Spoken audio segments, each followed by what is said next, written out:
But let's talk about this kingdom thing, because God's ultimate kingdom should affect you and me. That's what this whole lesson is about. Why should you be praying every day for God's kingdom to come? Two big reasons. Number one, because Jesus commanded it. Remember the Lord's Prayer? Thy kingdom come. Okay? Now think about the implications of that. The kingdom invasion of God promised, the second coming of Christ, is promised in over 318 verses, which total over 40 chapters across most of the Old Testament.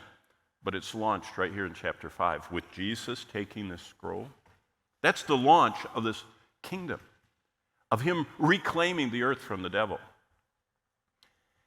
But each one of God's saints, from Adam and Eve all the way through the last one of the millennium, all of us saints, us today, we're right in the middle of all this. We're supposed to do something about God's kingdom coming. Now think about that. The ultimate kingdom is when we surrender to God's rule. Now it's coming after the second coming of Christ, after the millennial time.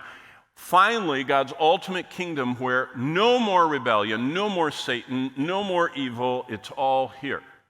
But until that moment, all of us are supposed to do something.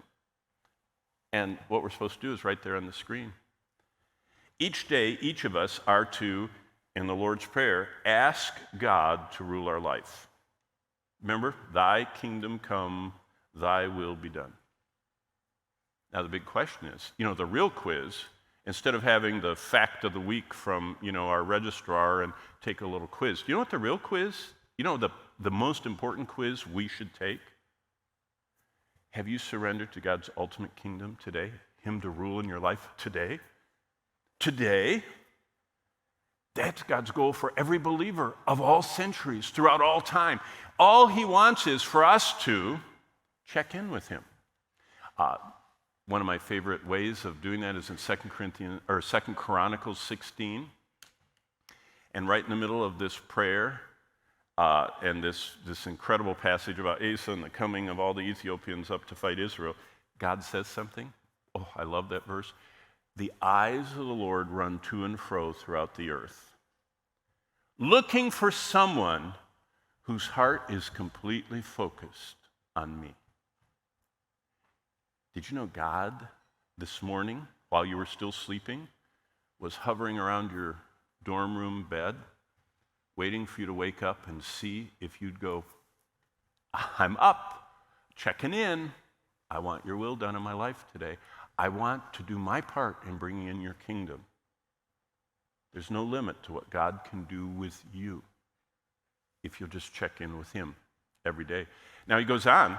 Our biggest goal each day was established by Jesus in Matthew 6:33. Have you guys memorized that yet?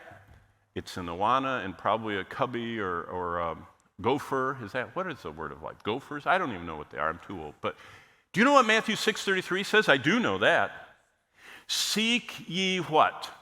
First the kingdom of God. Oh, we've got a verse memorizer here. That we all should know that. First thing in life that we should want above everything else is the kingdom, the ultimate rule of God in my life.